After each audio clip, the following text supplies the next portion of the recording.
And here's my next most proudest moment in bike building and customizing. Um, they, even though, Canada doesn't have big bike rallies like the States, we do have the biggest one-day rally in Canada here in Port Dover. We've had like upwards of 200,000 bikes in one day gather here on Friday the 13th, any Friday the 13th that falls, since 1981. But anyways, when that happens, there's like its own paper that's printed all about Friday the 13th.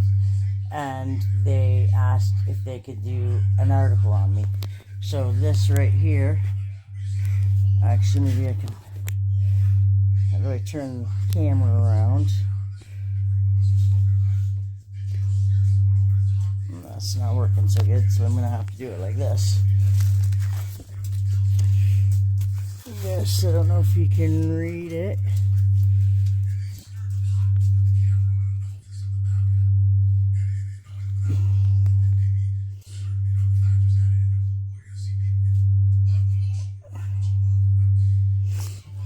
Actually, maybe it'd be better if I read it to you. Okay, riding her 7th customized Harley. Long before Friday the 13th event started in 1981, Port Dover had a large contingency of motorcycle enthusiasts. Indeed, the event would not have started if that interest wasn't here to begin with. Michelle Whiting, Mickey to her friends, has felt the allure of the motorcycle since a very young age. Mickey was also diagnosed with scoliosis at a very young age. Scoliosis is a condition where a person's spine is curved from side to side. By age 3, she was in a body cast and halo, flat on a striker board awaiting surgery. Forced to endure a period of time facing up and then flip for some period of time spent facing down. 6 hours actually each way, so your blood doesn't settle. That was my first surgery. I'm up to 5 now. They were worried that I was dyslexic because I printed everything backwards. That was until they realized that I had been watching Sesame Street through a mirror when I was facing downwards on the striker board. Surgeons fused 4 vertebrae at the top of her spine and 4 at the bottom. During the following years, encouraged by friends and family, Mickey had an active childhood. She credits her mom, Peggy. My mom always behind me 100%. She never told me I couldn't do or shouldn't do something I wanted to do.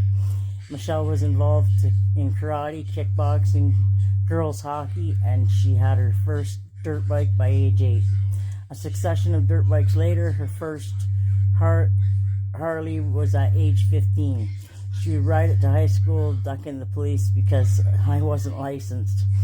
Some of Mickey's major influences come from the old bikers of Dover who started the bike scene in Port Dover.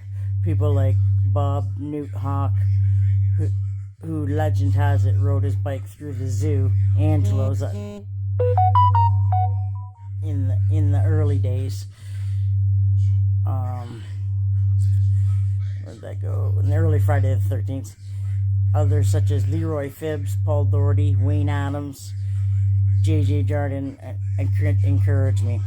It's all about respect, I explained. Mickey also has a special lady riders that are in my life. Nancy Doherty, Lori Waters was someone who influenced me because she was one of the first lady bikers around Dover. I can't read what that says. I soon found Mickey in major pain with her scoliosis progressing, and she was again faced with surgery. This time surgeries removed 2 vertebrae and a rib. She was told there was a 90% chance that she may not walk again or even wake up from that surgery. And that was in 2006. This strong lady was back on her bike 5 months later. It's my therapy, I said. Forced to endure surgery again in 2008, steel rods are placed down the length of my spine I'm the bionic woman now, I said. The proud owner of her 7th Harley. This 35-year-old has HD oil pumping through her veins. She's riding a 78 FXE shovelhead and rebuilding my 99 twin cam 88 Super Glide Sport, all customized by myself. Her parents, Peggy Whiting, just retired, and Dave Whiting of Port Dover, are mechanically inclined, each with businesses in a trade. My dad had a bike, but with building his business, he never had time to ride. My parents are probably where I got my mechanical inclinations from. I always had to know how things worked. She says, the amazing young lady. I'm millwright by trade with welding tickets on the side.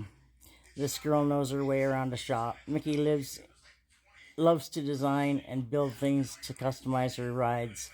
The Super Glide has a chain and barbed wire theme. That's the pipes there that I made.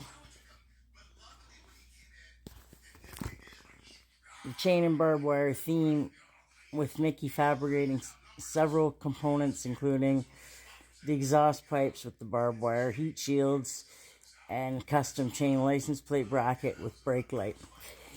This theme has personal meaning for Mickey. She went off the rails a few years back and losing 3 people that were close to her within a year. The barbed wire never meets and represents a time when she was lost to the insidious world of pain medications. The chain does meet and represents the strength Mickey had to get herself back on track. What doesn't kill us makes us stronger. These days, Mickey is very happy and having a wonderful life with her favorite riding partner, Mark Doherty, who just bought a 2010 Harley-Davidson Fat Boy. Her home is full of motorcycle paraphernalia, photos, and memories. Several hand-drawn designs portray her interest in design, and she's working on getting into CAD and CAM computer programs. Whatever this strong-willed lady does, it will be done with the grit and determination that has brought her through a difficult life and made her extraordinary person she is today. So that was the other proud moment in my life. I guess other than that, this site is my next proudest moment. Now, there's actually women out there that want to learn what I got to teach. So I'm hoping I can reach out to a lot more than I have already. So I'm going to start the interactive online workshop. So get ready, and I will see you soon. So stay tuned.